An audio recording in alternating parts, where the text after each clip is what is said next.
kind of old-fashioned cop who preferred working the streets and making arrests to taking tests toward promotion. He was the closest thing New York had to a Dirty Harry.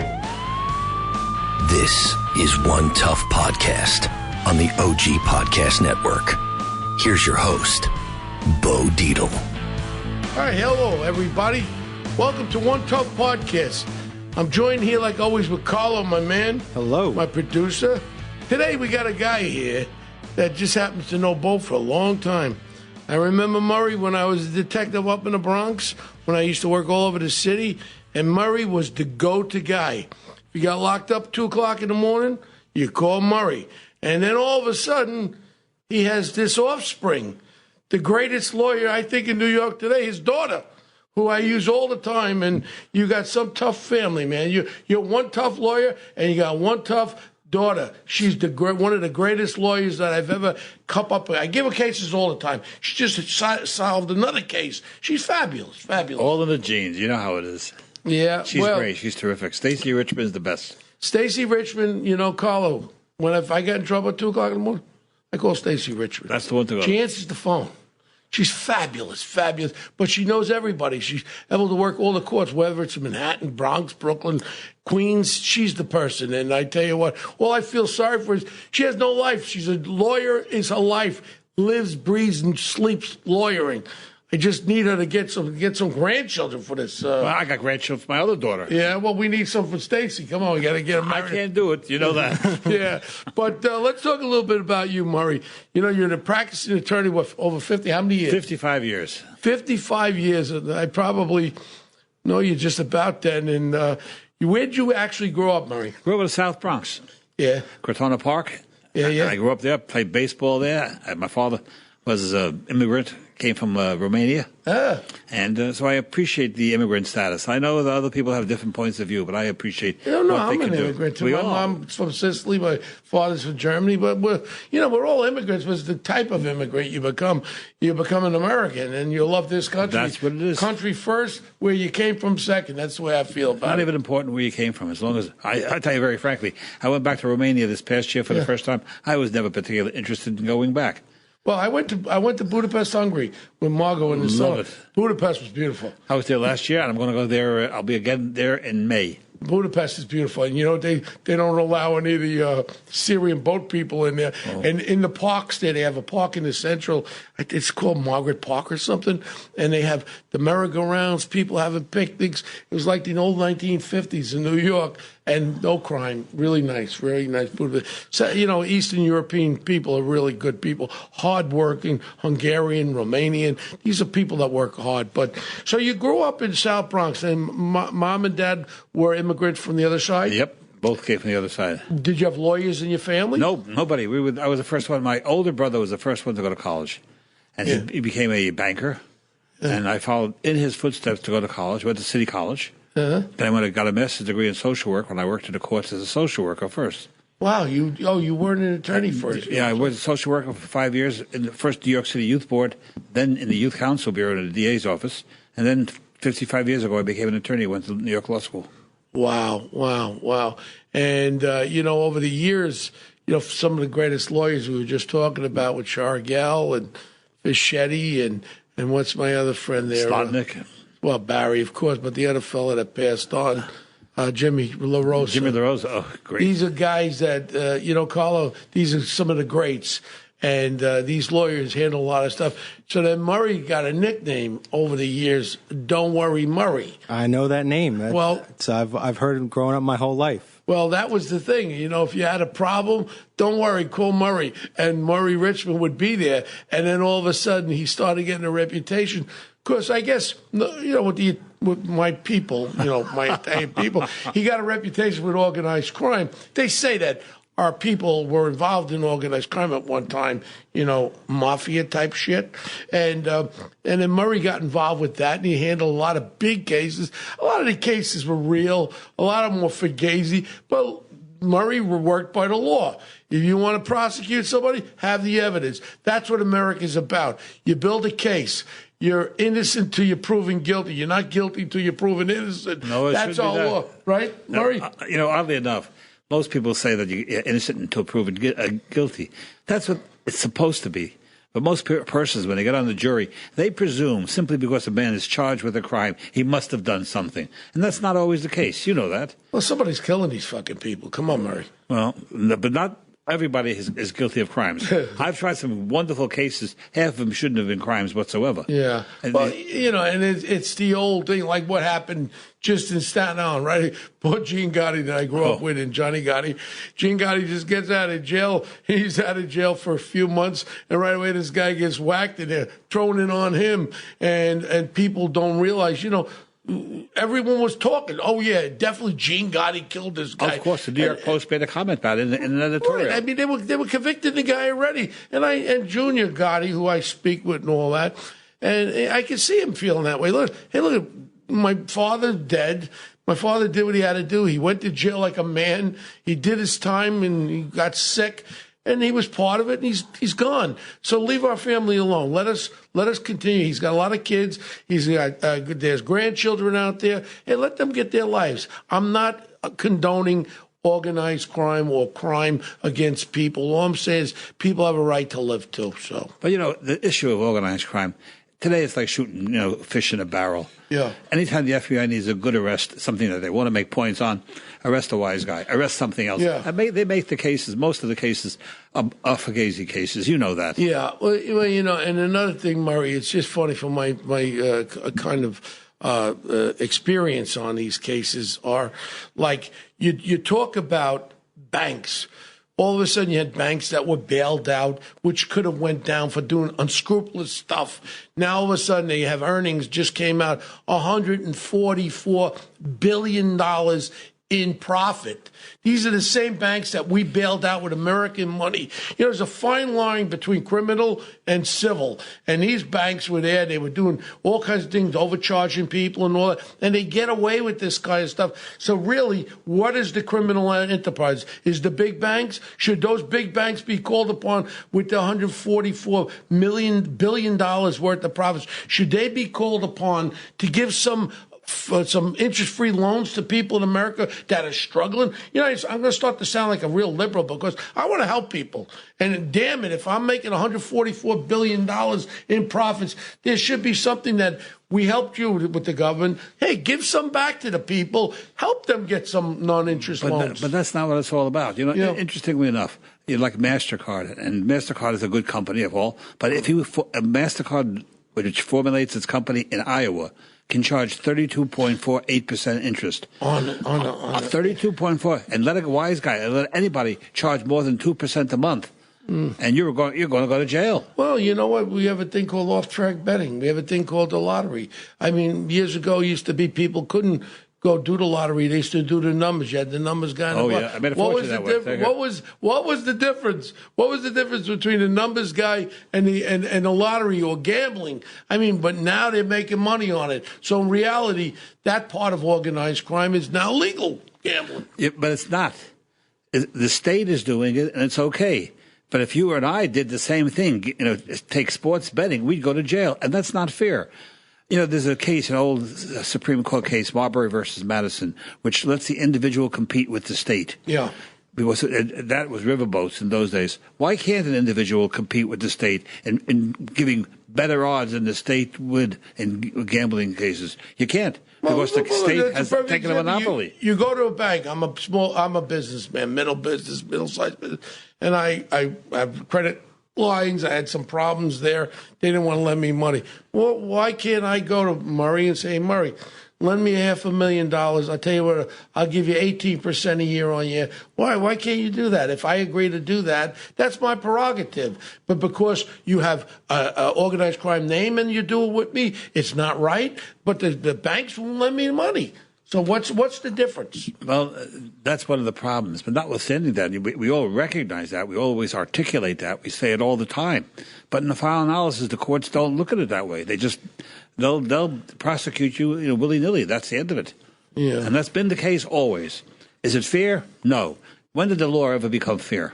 Well, I have a question for you. So, we were talking a little bit about your early career. You started out as a social worker.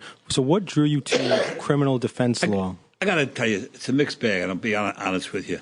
I was a social worker, and I felt that, to a large extent, I was not getting across. I was not helping people. But I'm not going to make myself a pure person that I wanted to help. I wanted to earn something. I wanted to make a living. I had a family. I wanted to live decently as well. I felt that I could do more practicing law than I could being a social worker. And as a social work capacity, I struggled. As a lawyer, I've got a nice round belly. And that's the reality. So when you first opened your practice, what types of cases were you handling? In those days, that was really, but back in the early 60s, I set up in the back of a travel agency in the South Bronx. I was a kid. I'd take anything. If a guy breathed and I could make money out of it, I would have taken the case. And I would work it, and that's the way I work it. But eventually, I found my niche. I know I loved crime. I loved the criminal action. I was good in court. You know, I've tried excess of 437 jury trials. Wow. Don't know anybody. In 1 year, I did 22 jury trials. They gave me my own part, my own judge, because I was backed up. And I tried one case after another, after another, after another. And as a result, you perfect your craft. You know what you're doing. Now, I'm an old man. Now, you ask me, how old are you? How old are you? Well, I went to the cemetery the other day. The guy said it hardly paid for me to go home. And so that's how old I am. But I've been doing it for 55 years, 60 years in the court system alone. I love the courts. I know how to work it. I know I can understand the judge. I know what I can do with the judge. I'll never step over the bounds. I'll never lie to the court. I'll never do anything. And even the cop, who I cross-examine many times, are some of my best clients and some of my best friends. Who could bet a pro cop like Bo Dietl? Yeah, Who's a better pro cop? Look, and who do I go to? I go to Murray. And I have Murray represented cops. defended a lot of guys against cops, but it's not a personal thing, you know. Carlo, it comes, you do the right thing. Like he just said, you tell the truth. He doesn't have a reputation of making stories up a lot. He's got what he's got. Here's what it is. I'm not going to lie. You know, there's some unscrupulous lawyers there that get a reputation that they'll lie and do anything they can to get a conviction. That's not Murray. What I got is what I got. Here's what we're going to stand by, the law. We're going to bring the law in, and if the law is on our side, that's what I want. Right. You know, it's very important that people get their defense. And I think you've said before that a criminal defense attorney is liberty's last line of defense. Last champion. Champion. We're like, you know, we think of an ocean breaking on the shores, and those rocks, that's us. We will be eventually broken by all those waves, but we're there keeping our clients safe to the certain extent that they can. Are the clients the best people in the world? No. I'm not here to save God. I'm here to work man's purpose. Well, there's a very important question I've been waiting for you to come in and ask about with this reform, with this jail reform that's coming across the country. What's your real feelings toward this? I understand, you know, it's a thing with brown and black people saying that there's overabundance of enforcement with them. But the reality is, and I'm not a dumb person, the reality is a lot of the crime is happening amongst the brown and the black people. No one politically correct wants to admit to that. Wherever the crime is, that's where, like, even with the stop and frisk, where the crime is, that's where you try to get the crime down for the people, because the victims are black on black or Hispanic and Hispanic crime. So you're trying to get that crime away. What's your feelings about with this jail reform? I'm very much in favor of the jail reform. I am of the opinion that the minority's got a bad shake. Okay, you've got a different point of view, and I appreciate No. I'm wide open. I think they really do get a short shrift. If you go man by man, a white kid charged with the same crime as an African American kid or a Spanish kid will get less time than a black kid or a Hispanic kid. Really? As a matter of fact, guaranteed. And I get angry with that. I'm in the system, and I tell the judges, I say, "What are we doing? Oh, well, don't give me all well. I'm not listening to your statistics. I want to have fairness across the board." Yeah, but you got a guy out there that's been arrested 30 times, robberies and certain things like that. I mean, there's a record of continuous interactivity with crime. So what do you do? What do you do with that? You just let them out? No. You know as well as I do that we have a joke in the Bronx. The Bronx is the county of predicates. Everybody's a predicate felon, which means they've previously been convicted of a crime. Yeah. There is no question that an African-American kid or a Hispanic kid, they lean on these kids a hell of a lot more than white kids. You go to the 4-5 precinct, which you know very well, and the 4-5 is virtually a white precinct. The kid his mother will step in or his father will step in. They'll yell at the kid. They won't make an arrest. But here, you go down to the 4-1 or the 4-3 or 4-2, and they get a minority kid. He's going to jail. They grab him off the streets, even if it's just a disorderly conduct. They'll throw him in. You see, as I got older, Murray, I really changed my attitude a lot.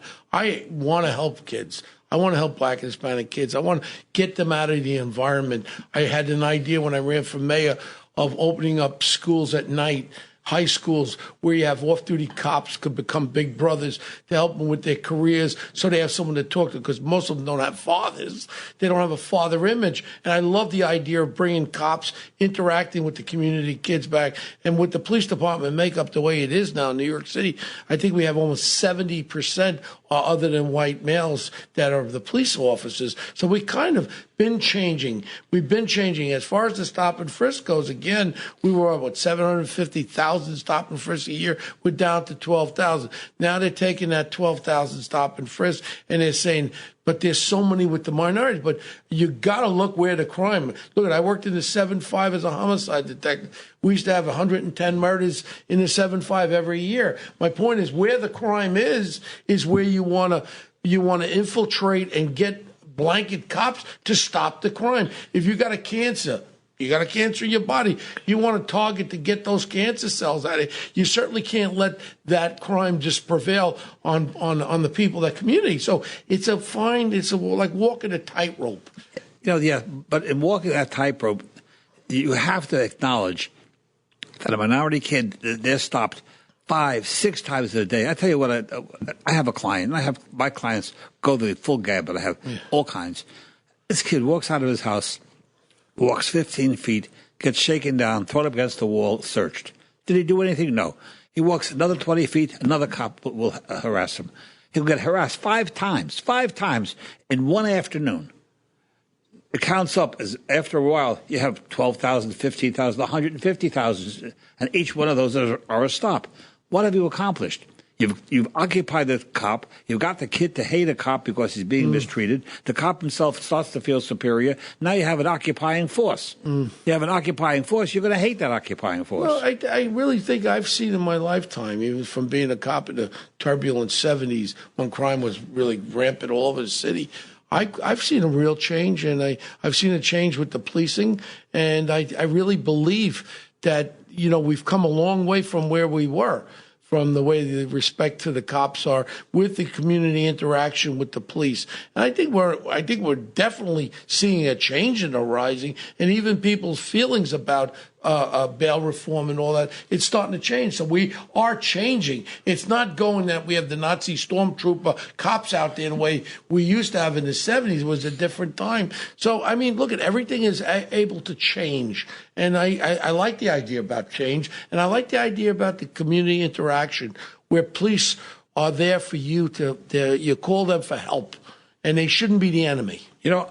You're a cop's cop. And I don't want to blow smoke at you. I really do. You were always a different kind of a person. And I don't want to blow...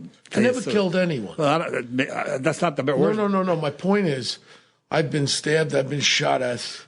I had justification 15 times.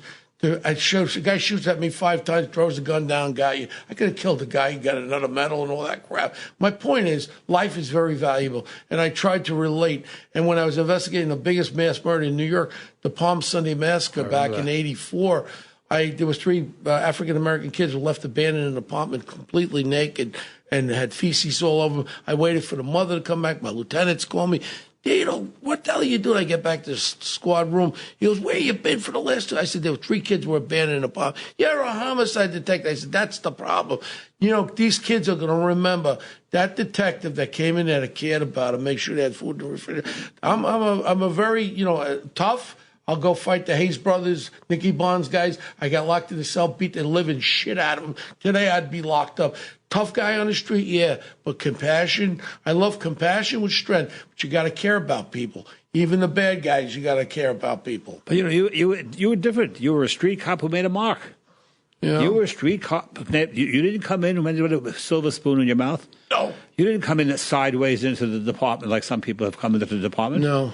I had a father, Murray, that was born in Germany. And I always thought my little nickname was a little guinea, little effing guinea. My father used to call me that because I looked Italian. My brother looked, God rest his soul, I lost my brother only 2 months ago. He had blue eyes, blonde hair. And my father used to he had something against me, but I used to catch beatings if I looked at my mother the wrong way. But everyone says, you become an abusive person if you beat. That's bullcrap. I never put my hands on my kids. But what I did learn is two things, respect people all the time, listen to them, and don't just have one judgment about it. Weigh things out. And when I ran for mayor, that was one of the things I said, look, we're talking about mentally ill people, spending $1 billion, and then you have Charlene de Blasio, the mayor's wife. All of a sudden, she's spending $1 billion in the last 3 years. And then she goes to senior citizens home. People 85, they're depressed. Of course they're depressed. They don't have money. I'm worried about the people walking around the street. I'm also worried about my daughter teaches up the Dunbar School up in the South Bronx. When you have a student, you have 34 students in the classroom, third grade. You have a disruptive kid telling her to do all kinds of things, cursing at her, yelling at her, spitting at her, and they can't remove that mentally ill child from the class. But what about the other 33 kids that want to learn? We have to be able to deal with that kid, give them an environment where someone can help them. By graduating kids that are really not ready to be graduated, we're not helping them. These are issues that I think in mental health are important. When you walk around Penn Station, you have people walking around crazy. We have to help them because what's going to happen? They'll have an interaction with a cop who doesn't know what the hell they're doing, scared of their shadow. Next thing, they're going to pull a gun out. Next thing, we're going to have a mentally ill person shot. I don't want that. Yeah, but let's face it. We want to be truthful. We've done it ourselves. We have closed our mental institutions. We have nobody in mental institutions, and they should be there. Absolutely. 40% of people in Rikers Island are mentally ill. Criminals. I mean, they're not criminals. They're mentally sick. They're mentally ill. They get arrested, and that's what a cop does. What do you do with them? If a guy says something, the cop, no, you want to. I would like to help them. We have Creedmoor, we have Manhattan State, we have all these places. We should put money in there and have facilities where they can have consultings and therapists that can try to help them. But leaving them on the street ain't helping nobody. That's something that has always eluded me. Yeah. I do not understand that thing. But, if I had all the answers, I'd be mayor. Well, Murray, another thing, getting back to what we were saying before about criminal justice reform, when it gets to the level of the courts, it seems that a lot of people are taking plea deals. And, when you're facing, the full strength of the state and the prosecutors, the police, it seems like there's not, a lot of options for people that get caught up in these things. Where do you see, you've just said you've taken many cases to trial. Why do you think it's that the plea is increasing and people don't know their rights to fully pursue their trial? The system couldn't work without pleas. We are loaded in with arrests. You don't have enough judges to try all the cases, with all due respect. So what do? You offer deals. Some of these deals are absurd. They're fair-minded or they're not fair-minded, and they just got to move cases. In New York City, we have a problem in moving cases fast. In Westchester County, for example, last year they tried 18 trials in the entire county. That's all, nothing. But they dispose of cases quickly. In Bronx, Manhattan, the number of crimes and the number of people going to trial is enormous. Years ago, a man wrote a book called It Takes Just One Man. And it took place in Philadelphia, where everybody decided that they would not take pleas. Legal aid, all private counsel got together and they would not take pleas. Shut the system down. Shut the system down. You couldn't possibly function without people taking pleas. Because what do you do with the people? In some cases in Bronx County, they're backed up 4 and 5 years. Wow. I just tried a murder case. So guys in jail 4 or 5 years and not convicted of anything. And not convicted. That's horrible. I have just finished a case, and we just finished it in December. The kid sat 4 years, 3 months in jail waiting for trial. Got to trial, we were acquitted. Wow. Acquitted. So what does he get back for the 4 years? He gets nothing back. They had probable cause to believe a crime was committed. Thus, grand jury have indicted him. He can't even sue. There's no basis for it. 4 years, 3 months. He was 17 when he went in. He was almost 22 when he came out. He got nothing for it. He was beaten up in jail. I don't want to say what else was happening in jail. There was a lot of bad things. He had 4.5 years of hell. Can he put them back together? This is like Humpty Dumpty. The kid's broken. Well, you know what? Again, I could keep going back, because we go back so far. I've kind of really evolved. From one tough cop. I'm working on you. I'm working on you. No. I'm there, and I evolve, and I get what you're saying. There's got to be some sort of a point that we can get to. But the other side is the federal system with the plea bargaining. I mean, when you're getting hit with these RICOs, you're looking at 100 years. You get off at 8 years. You scoff that thing up, even if you're innocent. Yeah, that's something I would like to talk to you about. I mean, I've heard another interview where you said that the scariest words are the United States versus whoever you are. You have to be frightened. Just think. Most of us love our country. And when the title of the action is United States of America versus John Doe, who's the bad guy? John Doe. United States of America, say it. It's just say what he just said. The United States of America versus Bo Dietl. I'm guilty. Because that's the United States of America. But even though you're presumed innocent, but nobody really does that, the United States of America doesn't do bad things, allegedly. Mm-hmm. So as a result... I'm going to become a liberal, Carlos. Well, the more I sit with Murray, the more I feel like I want to become a liberal. But, you see it from a different vantage point. Yeah. Let's face it, your vantage point, I've represented cops. If you remember the squeegee cop case. Oh, yeah. Michael Myers, I represented, and we won that case, even though everybody didn't give us a shot. We won it, and we won the cop's case. There's no question. I've represented numerous cops. Look what I had. Look what I had to go through, Murray. I locked the guy up in the Bronx there that killed the 10 kids, the Palm Sunday massacre.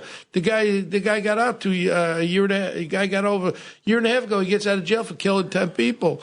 Inside my heart, I still got the pictures, Carl, I'll tell you, on my desk of the crime scene. These kids shot, never to have a Christmas or Easter. And you want to know something?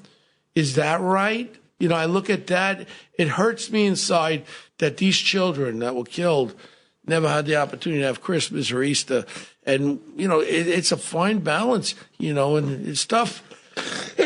Yeah, but, Bo, you're a guy. You're on the scene. You know what the situation is. America, the land of freedom and opportunity, got 2.3 million people in jail. There's no country in the world, none, who has that many people in jail. Just nuts. I'm talking about 2.3. Whole countries are not that big. And we acknowledge most of the people who are in jail are in fact guilty. But there is at least, and this is conservatively, 50,000 or more innocent people in jail today. 50,000. Well, one is too many innocent people in jail. That's what I'm one saying. To me is too many. And then all of a sudden from my gumbas, all my spaghetti bending friends, all my friends, and I personally have a lot of very dear friends that are alleged were involved in all that. I can acknowledge that. And I don't hide it, and I kiss them like they're my family. Remember my friend Louis Dome and Angelo? I was on Louis' trial. All the greatest guys. Trial. These are like my family. And I've said it in front of Internal Affairs. They go, John Gotti. I said, yeah, I grew up with him. John Gotti probably saved my life back in 1965 when the guy cracked me. And we went there, and Joey Scopo. And I grew up with him. I can't take my eyeballs out.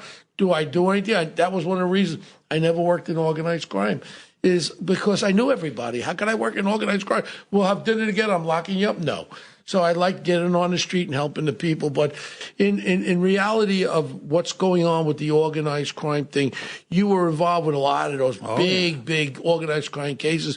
Some of them, let's talk about a couple of the big cases you did, famous cases with organized crime. Westchester Premier Theater with Sinatra. I was with Louis Dome. Louis Dome was it. I had the only acquittal, Mikey Coco. Yeah. How did you get the acquittal?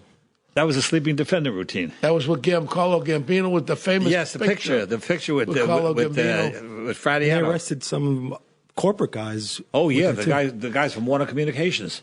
Wow. And they went to trial with them. You couldn't tell the mob guys from the corporate guys. They looked just the same. And I was representing a guy named Mikey Coco, Murad Necessian, and he was a real tough guy. Really loved that guy. But I says, how do you look different? You have all these guys in suits, Mike. I want you to come with an overalls, with the overalls, a flannel shirt. And he came and tucked himself off and went to sleep during the trial.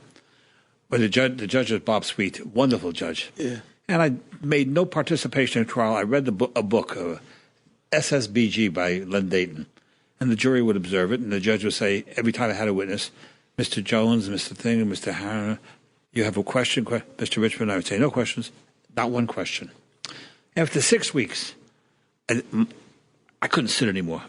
My spine was getting dislocated, and I had a witness had nothing to do with my client. And how do I set my client apart? And that's probably part of the key. I got up there, and any questions, Mr. Richman? I said, yes, Judge. He looked at me the first time I'm asking a question during the course of the trial. I stand up and I said, Mr. Witness, do you know my client? And almost on cue, the juror said, Counselor, can you speak up? And I said, I don't want to wake my client.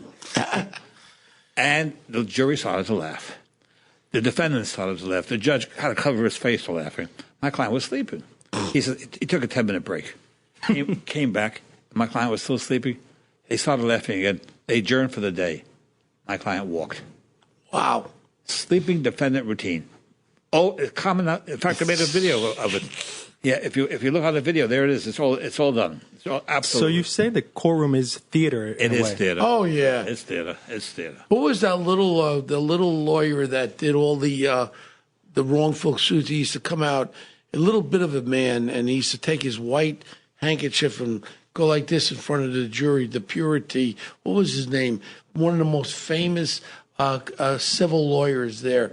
And he used to come out. He had a white handkerchief, and he would a little bit of a guy. Talk about civil. I know who you mean. Yeah, and what he used to do is he used to wear a white handkerchief and bring it out in front of the jury as he's talking for the purity of the white handkerchief. I mean, there's little gimmicks. Put it this way: this is theatrical. If Murray wasn't a lawyer, he'd be a great actor. I'm going to tell you something right now. Lawyers are actors. Your Joe Takapinas. Oh, Joe. You don't remember Jay Cosby. Jay Cosby, probably before your time even. Jay Cosby was from Philadelphia. He came up and tried a case in New York. It was the Joey LaCosta case, 1973-74. And he came up and he cried. He cried his way through the trial. He would get up and he would start crying. He would bawl. Every question he would say, do you believe this is going on? And he'd cry in front of the jury. Amazing. The only one that really his client out of jail. The only one that really was funny too was, and he's not doing too well either, my friend Bruce Cutler. He was dynamic, but he thought he was John Gotti. He used to dress exactly like him, and he'd be there like he reminded me of that guy from Italy. What was his name? Mussolini. That's what Cutler looked like. Benito Mussolini, and he'd be in the court with the matching ties and all that, just like John Gotti. He really is a sweet guy. Yeah, he's not doing too well. All my friends, everybody's taking a pipe on me.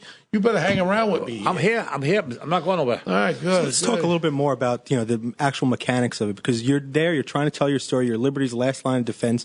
So how do you construct this drama to get your point across and tell the narrative to make the jury side with your defense? Many people don't do this, and they just respond to that which is a stimuli at the moment. You got to have a plan. The old adage: if you fail to plan, you plan to fail. If you don't think your case through and figure out what you want to do, where you want to bring your jokes in. Or what could go wrong. Yeah, but you got to anticipate. Anticipation is it. Preparation. That's the secret of success. And you go over your case and know what you're going to say, know what stories you're going to use in your summation, know how you're going to present your client. You've got to do that. It's a dance. You get in front of the jury, you begin on one side of the courtroom, and then you dance to the other side of the courtroom. Literally, it's a dance. And you become the 13th juror. You almost put your foot into the jury box, and you're there to help them find your client not guilty. You want the jury to like you, too. That's important. I mean, they can like you and hang your client, but I got to tell you that. I've had that happen. Yeah, but it's a better scenario with the jury liking you rather than being like that obnoxious lawyer. I don't like that lawyer. Then they're going to convict the client. But a jury is not just one man. I've had cases where I had 11-1 verdict. 11-1, it wasn't a verdict, it was a hung jury. And I was devastated. This one person didn't like me. And that's what he voted and he against. voted against me. And I felt bad. And the other juror says, don't worry, he hated his father. You reminded him of his father. And as a result of that, he would not vote my client not guilty.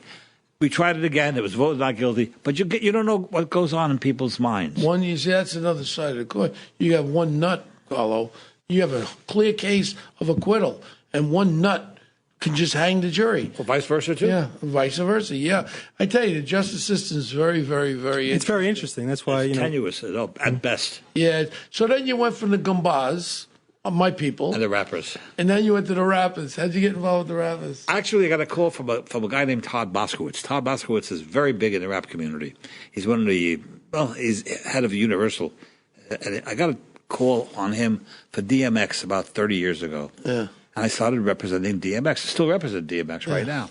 And then we represented Jay-Z on an occasion. Well, I got Bropman into what's his name? Puff Daddy? Puff Daddy with the shooting. I had Shine in the same case. No, but we had the shooting there. I remember. You understand. Yeah. In fact, Mike. And we represented Puff Daddy and the girl there. What was Jennifer Lopez. J-Lo. And then all of a sudden, Jay-Z with the stabbing. And then I gave it the only thing I didn't like, I think Ben Brobman's a great lawyer. I'm not going to knock Brendan. The only thing I don't like about Ben, he doesn't share the case with me anymore. He goes, he needs investigation. I said, Ben, I give you all these cases. I said, we got a good group of litigation support. Give us some business back. Yeah, okay, Bo. And then we don't get it. So I got a little peeved at him. Then I got mad at him with Harvey Weinstein, because I know Harvey a long time. And I got really mad at him for the fact that Mike Ciravola's nephew was the detective that was involved with this thing. I didn't know that. Yeah, and he came at him that he was lying. The kid was not lying. The kid was straight as an arrow. He told the DA's office. And a lot of that crap, and Ben was going after. I called Ben. I said, Ben, you don't know what you're talking about. This kid's a straight kid. He had told the assistant DA about about the phone calls and all that stuff. So my point is, I'm a guy that likes to get my face right into it. If something's wrong, I like to correct it. If I do something wrong, I apologize, and I'll say I'm sorry. That's compassion with strength. That's important. No? I've always loved it. I love you for that.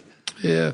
It's an adventure. Practicing law is an adventure. So talking about some of these adventures, so when you first started getting involved with these alleged wise guys, did you ever feel like a fear, or did you ever? I got to tell you, I've never been threatened, not once in 55 years. You didn't get paid a few times, I'm sure. You know that. One of the greatest overreaching situations in the world. Don't believe you're going to get paid in those cases. Don't worry, Murray. The check's in the mail. Yeah, the famous last words. I'm from the government. I'm here to help you. The reality has never been fearful. Never been. I do the best I can. Yeah. And they recognize, every once in a while you got a wacko, but that's part of the course. But by and large, decent human beings, they understand the situation. And very frankly, I've done remarkably well. No, because you know the law inside out. Once you establish that reputation, I mean, you went from the small guys to all the way up to, heads of these crime families. Allegedly. Mm. And so is that how you were able to increase your business and your profile by... You go out and hustle. You can't... Nobody ever came knocking at your door simply because you sat behind that door. When I was young, I would go out...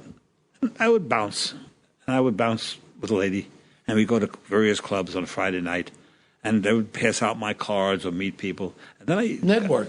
And I got into a habit of writing things down in certain cards I had made up. Let's see if I have the card with me here. Here they are. It's a card which has my name on it. I do the same thing. But I have my name on it. Once I put out my card and have my name on it, they were on payroll situation. And I would take it out and talk to the people. I'd walk in on a Friday night when I was younger, 5, 10, 8 cases a night without batting an eye. I was making money right away. And if you hustle and you work your tail off, you can do it. If you're going to sit up there waiting for them to knock on your door simply because you're there and the world is yours. Talk about business. Nothing. It's not going to be there. That's why I talk about business. I get crazy about business. I'm in business 34 years. You're out every night. But I'm out. I'm a networker. And you know what? Business just doesn't happen. You don't stay in business 34 years not delivering and not being there for people. The funny case, real fast on this one, Barry Slott, I love Barry for years. That time when he got beat up, he got with the Columbos, broke his arm and stuff. And then all of a sudden, Barry was defending Ivankov, the Russian mob head, like the John Gotti of the Brooklyn, Brighton Beach mob, Russia. And he's in court now. They had him like 6 murders. And we're in court with him, and all of a sudden, Ivankov is talking Russian. This is when he gets convicted for life, over life, over life. And then all of a sudden, the reporters are out with Barry, and he's like cursing at Barry, but he's talking in Russian. So Barry says to the reporter, "Oh, he said, I did a great job." You know what he was saying? "I'm going to kill you." I know about those things, but that's So, Murray, in your vast career, do you have any favorite clients or favorite cases? Of course, you're going to have them. You're going to have some cases. Mikey Coco is no longer with us, but he was a fantastic guy. There were so many guys. I have so many people in the business. I don't need to mention their names. They know who they are. He's got a great reputation with everybody. It's been weird. I was on the Secretary of Labor Donovan case. Hmm? And that was a case that never should have been brought. Mario Marola brought it because he wanted to be mayor. 11 months on trial. Oh. Wasted millions of dollars. And the case ended up with a complete acquittal. You never see nicer guys in the entire world than guys like Ray Donovan and Schiavone and all those people in the construction Did you do company. Biaggi at all? I went to law school with Barrio. I didn't. But you didn't do his case, Barry. No, I like Barrio a lot. Yeah, me too. I have a very good friend. I went to law school with him. In fact, interestingly enough, it's a little story of Barrio and why Stacy is working old, with me. Man. I'm starting to realize I'm getting old. I'm catching you. No, I got to be dead for you to catch me. No, I'm catching you, man. But I walk out of my office one night at 8 o'clock at night, and right next to my office is a restaurant, Pasta. And Mario, who was congressman at the time, is walking into the restaurant. I said, "Murray, what are you doing here so late?" I said, "I'm still working." He said, "What are you, crazy? Still working? You got a dozen people working for you." I know, but I'm the boss. He says, "Where's your daughter? She's still out in California?" She was practicing law in California at the time. I says, "Yeah." She says, "Get her back here. You don't leave a gold mine to a stranger." Well, let me tell you, again, because we're going to be winding down, but let me tell you something. Honestly, Carlo, if I got locked up tonight at 2 o'clock in the morning, no disrespect to Murray, I'd call his daughter. His daughter is fabulous. I just complimented her yesterday. I called her up when she blew a case right out with some bullcrap case. She twisted it around, turned it around, and brought the truth out and was able to take it right out. And I'll recommend her forever and ever and ever. Also, Murray, but no disrespect to Murray. First of all, she's better looking than me, very much so. And I'd rather have, I like having drinks with you too, Murray. Yeah, your daughter's beautiful, and she's just so talented, hardworking. I just feel bad that her life is just law. And she's such a beautiful young woman, and her life, I mean, this is what she lives and thrives upon. That's an attorney that you want, someone that gives their life, not an attorney that's with me at Rayo's every night dancing, not worrying about the case, not preparing for the case. But we're going to wrap things up. You know what we do, Murray, is every week what we do is we do a punk of the week. Now, punk of the week means it could be an issue or something. So I'd like to ask you what really bothers you. Your punk of the week. What do you think? Got to tell you, I'm a liberal. I'm a diehard liberal, okay? But I don't like the law being used to punish anybody. This Manafort, okay? I don't like Vance charging him just in case the president exonerates him in some kind of... That's annoying. I don't agree with the president. I'm going to be quite candid with you. I don't like the guy. But that's not the issue. In fact, I met him through you, the president, at your party at Cipriani's years ago. Yeah. But I don't like him people taking a shot and using the law as anything other than what it should be used for. Right, like you got to get man. You're looking for one thing, this collusion stuff. Then all of a sudden, you just open the books up. Look, if I look deep enough to you, Carl, or me, anybody looks deep, they're going to find something. At what point is this like an overage? And then on the other side with our friend, the president there, I call him my friend sarcastically because I've called him a narcissist and a liar because he is a liar. But with that said, my own feelings for him is he's trying to do. And like with McCain, leave it alone. The man's dead. Why he would even bring something up like McCain, that issue is so crazy. Now he's going after Kelly Conway's husband. Leave it alone. You're the president. You're supposed to be up here. I don't get it at all. But I don't want to get involved in that. I have my own radio show. I don't ever talk about the political situations. Yeah. And frankly speaking, notwithstanding that, the very fact that I dislike the man, I don't want to see the law used improperly. Well, my punk of the week is again Charlene de Blasio.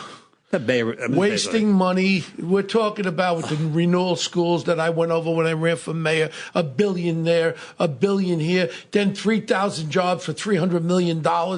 Damn it. That's my problem. And also, one more punk of the week. The three major banks, Chase and Goldman and the other one, with $144 billion profit. Hey, give some of that money back to some of the people that can be helped across this country. We have people that can live paycheck to paycheck. People who have a $400 bill and they can't pay for it, whether it be medical or food.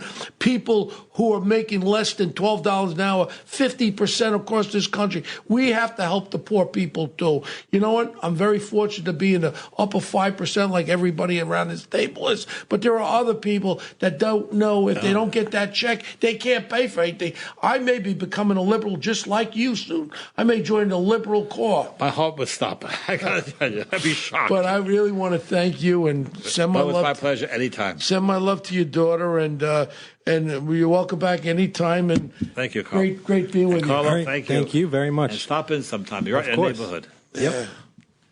Go ahead. Give your plugs, so son. thank you very much to Murray Richman. It was very, very interesting Informative. stuff. Very informative, and I learned a lot today.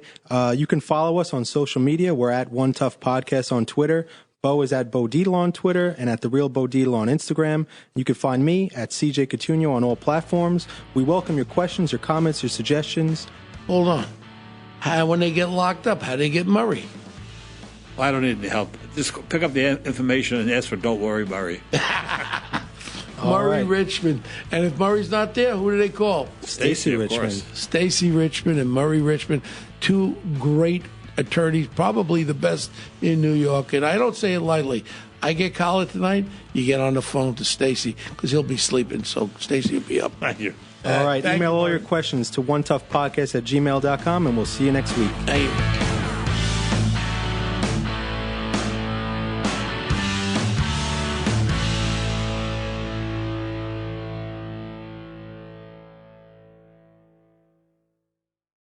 Hello, folks. Larry Kudlow here. Pay attention, because China is leading the largest anti-American alliance since World War II. One that's already dumped U.S. bonds, grabbed 43 million acres of our farmland, and is plotting to dethrone the dollar. That's why IRA and 401k savers are protecting their savings with gold. Please go to freegoldguide.com/Kudlow or just call 800-621-3908 for your free gold guide on how to protect your wealth with gold 100% tax-free.